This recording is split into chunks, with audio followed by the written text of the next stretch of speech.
In some respects and in some sectors, it's been the consumers that have actually been leading the charge in terms of digital adoption. How I see digital adoption, I definitely look at it from the business side for sure, but I look at it from the point of digital culture, digital entrepreneurship. That's been my focus for the past 15 or so years.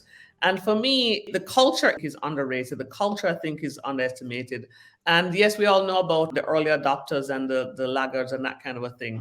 But I'm always very excited and have been excited for the past 15 years to see the level of digital culture that's been pulsing across the region. And for me, that means people are aware of certain things that are happening. They're using it for their personal use as well as to start new businesses or new careers. And just around that, I'm excited to see that our digital culture curve is definitely increasing.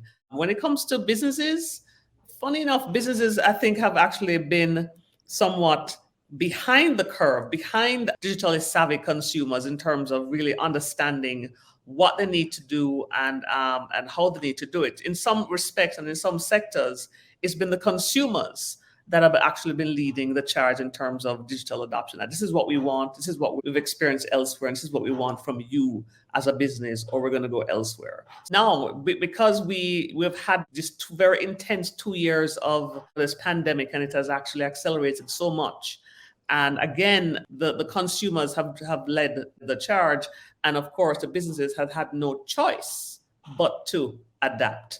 And the ones who don't or do it slowly, or the ones who are thinking that we're going to go back to the good old days, will basically fizzle out and become irrelevant. That's just the reality.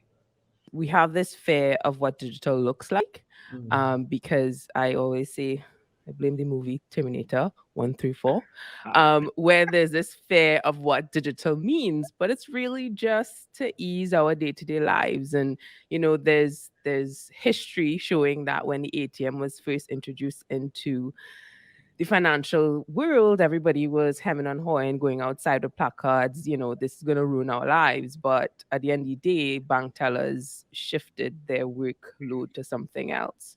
So I think there's this fair culture for those within the private sector, public sector.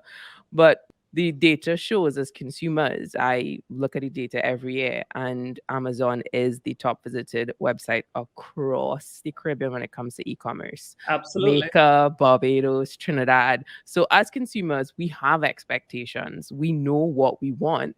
And I could tell you, when I go away, it's not to tell anybody, because it's like, go get this for me. I'm going to send it to the address, because we're accustomed to that already. Yeah. So, I mean, Ingrid said it perfectly, and it's a little bit kind of depressing in a sense, because they have folks that will fizzle out, but at the end of the day, as consumers, we want what we want.